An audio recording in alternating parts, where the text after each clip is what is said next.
పూజ ప్రారంభించే వేళ అయింది. ఇంకా పార్వతీమాత రానేలేదు. ఆమె లేకుండా పూజను ఎలా ప్రారంభించగలం? భృంగి, ఒక మారు మళ్ళీ వెళ్ళి చూడు, పార్వతీమాత ఇంకా దర్శనం ఎందుకివ్వలేదో.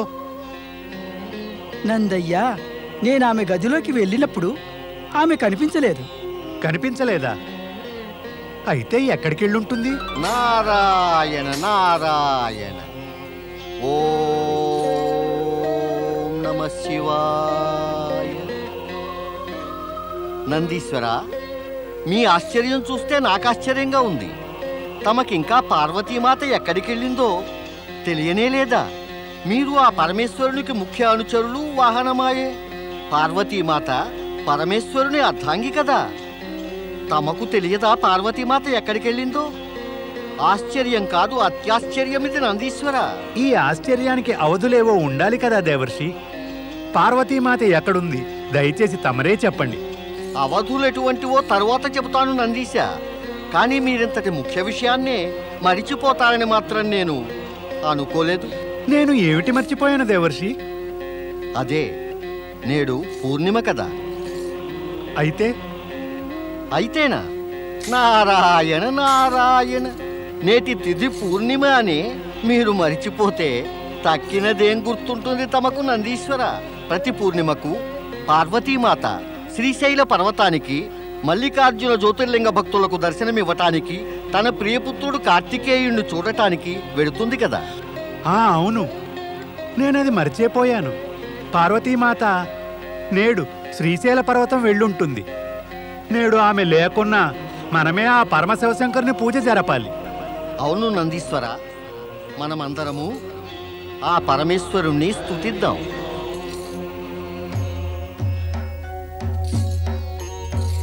ఓం నమః శివాయ, ఓం నమః శివాయ, ఓం నమః శివాయ, ఓం నమః శివాయ, ఓం నమః శివాయ. పరమేశ, తమరి కృపాదృష్టితో నేను ధన్యుణ్ణయ్యాను.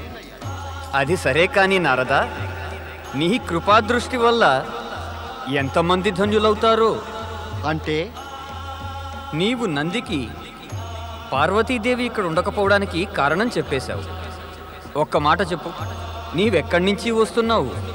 ఓ త్రికాలదర్శి, యావత్ ప్రపంచంలోనూ ఎందుకు, ఎక్కడ, ఎలా అనే ప్రశ్నలు తమ నుంచే ఉత్పన్నమవుతాయి. మరి నన్నీ ప్రశ్నలన్నీ ఎందుకు అడుగుతున్నారు? నారాయణ నారాయణ. తమరు సర్వజ్ఞులు, అంతర్యామి కదా. తమ నుంచి నేను దాచగలిగినదేముంటుంది?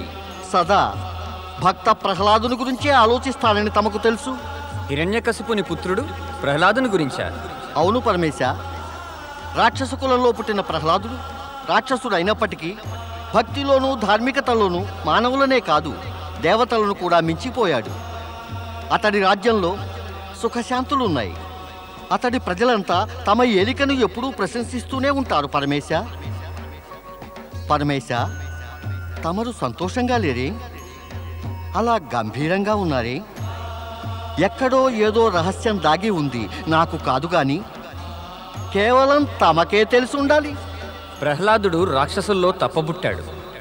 కానీ నిజమేమిటంటే ఆ రాక్షసమాత దితి ఇప్పటికీ దైత్యులదే పైచేయి కావాలని యోచిస్తోంది. ఎందుకంటే ఆమెకు తన మనుమడైన ప్రహ్లాదుని విష్ణుభక్తి, ధర్మచింతన నచ్చటమే లేదు. అందువల్ల ఆమె ఎక్కువ కాలం ఊరికే ఉండదు. మాకు చింత కలిగించేదదే. చింత తమరిక? సమస్త జగత్తులో చింతలను తీర్చే తమకే చింత. నారాయణ నారాయణ. నారదా, మాటల్ని కాదు, అర్థం గుర్తించాలి. పరమేశ, తమ అర్థాలు అభిప్రాయాలు తమ మాటల్లోనే ఇమిడిపోయి ఉంటాయి. నాకు ఈ సంగతి తెలియంది కాదు కదా. తమరితో పాటుగా శ్రీ మహావిష్ణువు కూడా భక్త ప్రహ్లాదునికి తోడ్పడతారు. అలాంటప్పుడు దితి తమ ఇచ్ఛను ఎదిరించి ఏమైనా చేయగలదంటారా? అది అసంభవం. నారదా, ఇదంతా నిజమే అయినప్పటికీ నీవు మరొకటి మర్చిపోతున్నావు సుమా. అధర్మం అనే దాని శక్తి తన చరమస్థాయికి చేరుకునేదాకా ముగ్గురం త్రిమూర్తులము ఆ విషయంలో ఏ విధంగానూ జోక్యం కలిగించుకోలేము. అంటే దాన్ని గురించి నేనే సంగతి అడగకూడదన్న మాట. అయితే సరే, అడగనులేండి. ఎప్పుడూ అడగను, ఎన్నడూ అడగనులేండి. కానీ నా ప్రశ్నకు సమాధానం తమరు ఇచ్చి తీరవలసిందే. ఆ నీ సమాధానం ఇచ్చి తీరవలసిన ప్రశ్న ఏమిటి నారదా? నారాయణ నారాయణ. ఓ త్రికాలదర్శి, హిరణ్యాక్షుని తపస్సుకు మెచ్చిన వారై తమరతడికి వరం రూపంలో తమ స్వేదం నుంచి పుట్టిన అంధకుణ్ణి పుత్రుడుగా ప్రసాదించారు కదా. వరమైతే ఇచ్చాను, ఒక పుత్రుని కూడా ప్రసాదించాను. అయితే ఇప్పుడెక్కడున్నాడు? ఏం చేస్తున్నాడు? ఆ అంధకుడు ఇప్పుడు పూర్తిగా రాక్షస ప్రవృత్తికి లోనైపోయాడు. ఇప్పుడు మాత్రం అందరూ ఉపేక్షించడం వల్ల అడవులు పట్టి తిరుగుతున్నాడు. కానీ దితి త్వరలోనే అతన్ని వెతకగలదు. అప్పుడు ఏమవుతుంది పరమేశ? ఏదైనా సరే జరిగితే తెలుస్తుంది. నారాయణ నారాయణ. ధన్యులం మేము పరమేశ, ధన్యులం. తమరు సూచనప్రాయంగానైనా నాకు సమాధానం మాత్రం ఇచ్చేశారు. ఇక నేను శ్రీ మహావిష్ణువుకు విన్నపం చేసి తన భక్తుడైన ప్రహ్లాదుణ్ణి సురక్షితంగా ఉంచమని చెబుతాను. పరమేశ, ఇక నాకు సెలవివ్వండి. ఓం నమ శివాయ. మనం అంధకాసురుణ్ణి వదలకుండా ఉండవలసింది. అలా ఎందుకు అనుకుంటున్నావు భయాసురా? మనం ఎక్కడ వదిలిపెట్టాం? ఆనాడు దైత్యరాజు హిరణ్యాక్షుడు మృతి చెందిన పిదప అంతా భయభీతులై అటు ఇటు చెల్లాచెదురైపోయాం. అవును, జరిగిందదే బీభత్సాసురా. ఆ తర్వాత దైత్యరాజు హిరణ్యకశిపుడు మృతి చెందారు. అప్పుడు రాక్షసులందరూ ఇటు అటు పారిపోయి వీలైన చోటలా దాక్కున్నారు. ఈ భయము ఆందోళన కారణంగానే మనం తోటివారి నుంచి వేరైపోయాం. కష్టాసురుడు అన్నది నిజమే. ఇలా పారిపోయి దాక్కోవలసి రావడంతో అందరూ కూడా తమ తోటి వారి నుంచి వేరైపోయారు. అందువల్ల ఎవరు ఎక్కడికి వెళ్లారో ఎవ్వరికీ తెలీదు. పైగా విష్ణుభక్తుడు ప్రహ్లాదుడు అసురు శత్రువు కాగా రాక్షసుల మీద దాక్కోవలసి వస్తోంది. గతం తలుసుకుని ఇప్పుడు విచారించి ఏం లాభం? చేయాల్సింది తలపెట్టి అంధకాసురుని వెతుకుదాం. మనం అందరము కూడా కలిసి వెతకవలసిందే. ఆగు కష్టాసుర, ఇందులో తొందరపాటు పనికిరాదు. ముందు తెలుసుకోవాలి అంధకాసురుడు బతుకున్నాడో లేదో. బతికున్నాడా లేడా అనే విషయం వెతికినప్పుడే కదా మనకు తెలిసేది. కష్టాసురుడు అన్నది నిజమే. అంధకాసురుని వెతకాలంటే మనం... నీవెక్కడున్నావు కష్టాసురా? ఓయి భయాసురా, నీవెక్కడున్నావు? ఇది అంధకాసురుడు పిలిపే. అంధకుడు బతికే ఉన్నాడు. అతడు పిలుస్తున్నాడు. పదండి, గుహలోకి వెళ్ళి చూద్దాం.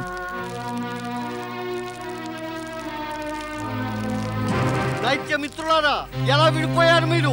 ఎక్కడున్నారు మీరు? నేను ఎక్కడికి వచ్చాను? నేను ఎవరు ఏం మాట్లాడరే? దుష్టులారా, ఎక్కడికి వెళ్ళిపోయారు మీరు? మేము నిన్నే వెతుకుతున్నాం అంధకాసురా. నీకు ఈ దుస్థితి ఎలా కలిగింది? మన అసుర రాజ్యాన్ని తిరిగి మళ్ళీ స్థాపించాలి.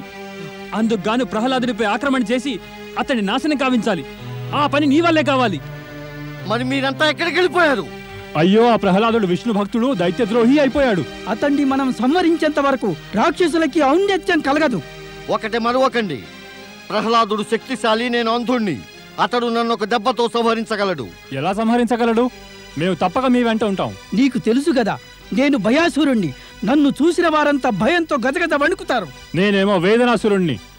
భయం వల్ల ఆ వేదనతో వారిని సగం చంపుతాను. నేనేమో వారి వేదనకు కష్టాలను జోడించి వారి ప్రాణాలను హింసల పాలు చేసి పారేస్తాను. దాని పిమ్మట శరీరాన్ని భీభత్స స్థితికి తెచ్చి నేను భీభత్సాసురుణ్ణి శత్రువుని మృత్యుముఖం వద్దకు చేరుస్తాను. ఇక చివరకు మృతాసురుణ్ణైనా నేను శత్రువును యమపాశంలో బంధించి వేస్తాను.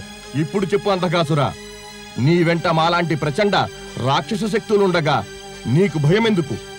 మనమందరము కలిస్తే ఆ ప్రహ్లాదుని సంహరించి వేయడం సాధ్యమే. సోదరా అందక,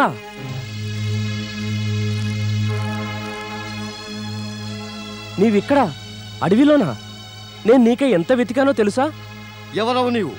ఎందుకు వెతికావు నన్ను? నేనే నీ పినతండ్రి కొడుకును ప్రహ్లాదుణ్ణి. ఎందుకు వెతికానంటే నీకు నాతో పాటు రాజభోగాలు అనుభవించే పూర్తి అధికారం ఉంది. నీవిలా అడవిలో తిరుగుతున్నావే, రా నా వెంటరా. బతికుంటేగా తీసుకెళ్ళడానికి.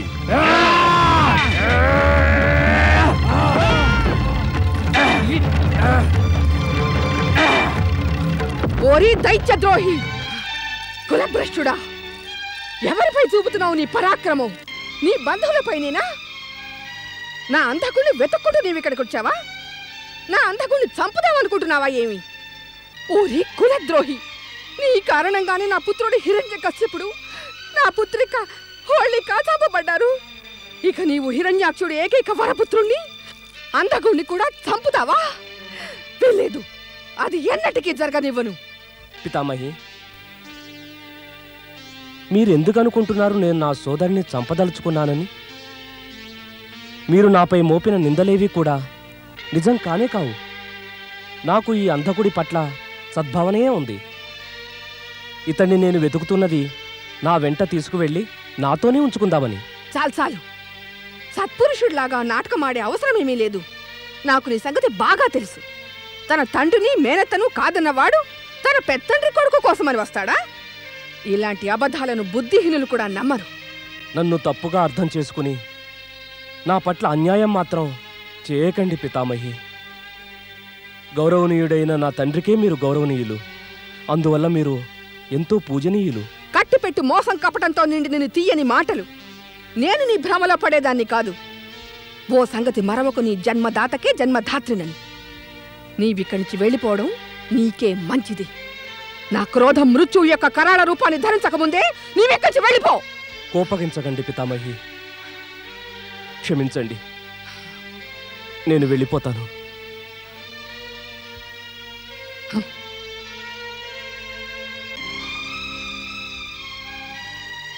నాయనా అంతకా, నీవింక ఎవరిని చూసి భయపడవలసిన అవసరం లేదు. పరాక్రముడైన హిరణ్యాక్షునకు నీవు పుత్రుడవు. ఇక నీవు కూడా నీ తండ్రిలాగే తపో మార్గాన్ని అవలంబించాలి. బ్రహ్మకే తపస్సు చేయనాయనా.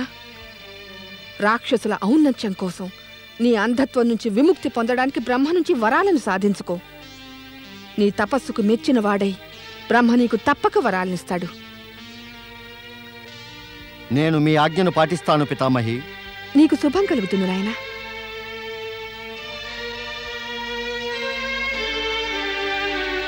ఓం నమో భగవతే వాసుదేవాయ. ఓం నమో భగవతే వాసుదేవాయ. ఓం నమో భగవతే వాసుదేవాయ.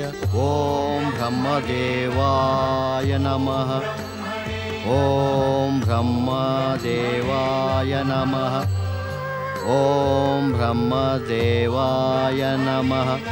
ఓం బ్రహ్మదేవాయ నమః. ఓం నమో భగవతే వాసుదేవాయ. ఓం నమో భగవతే వాసుదేవాయ. ఓం నమో భగవతే వాసుదేవాయ. ఓం నమో భగవతే వాసుదేవాయ. ఓం బ్రహ్మదేవాయ నమః. ఓం బ్రహ్మదేవాయ నమః. ఓం బ్రహ్మదేవాయ నమః. ఓం బ్రహ్మదేవాయ నమః. ఓం బ్రహ్మదేవాయ నమః. ఓం నమో భగవతే వాసుదేవాయ. ఓం నమో భగవతే వాసుదేవాయ. ఓం నమో భగవతే వాసుదేవాయ. ఓం నమో భగవతే వాసుదేవాయ.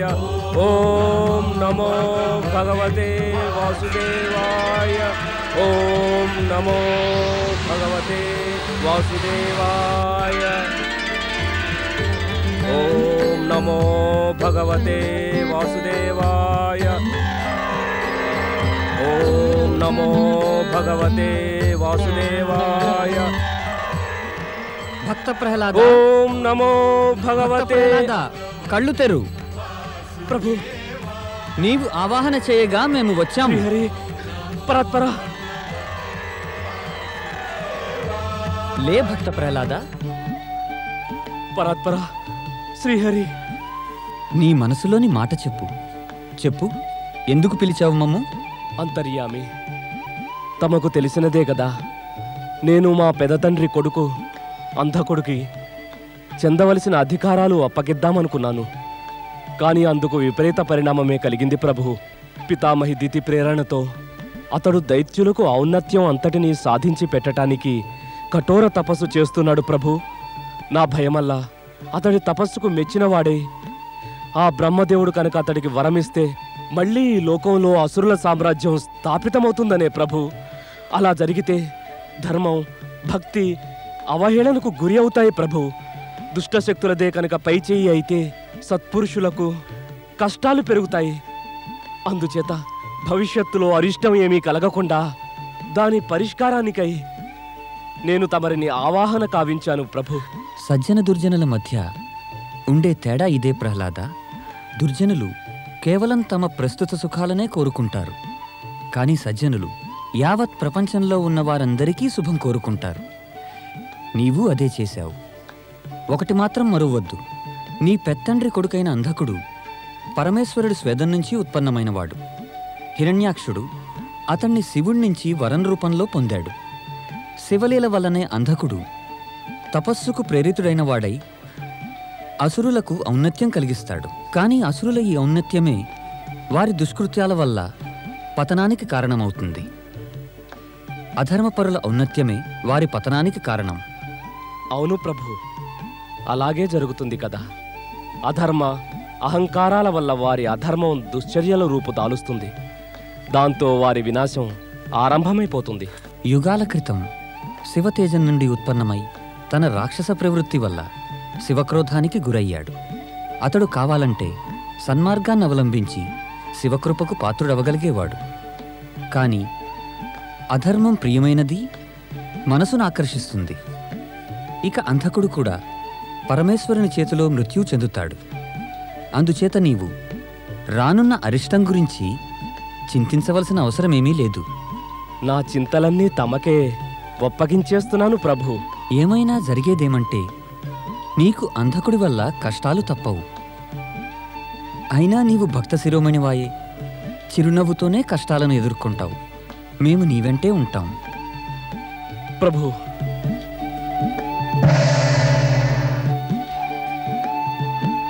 ఓం నమో భగవతే వాసుదేవాయ.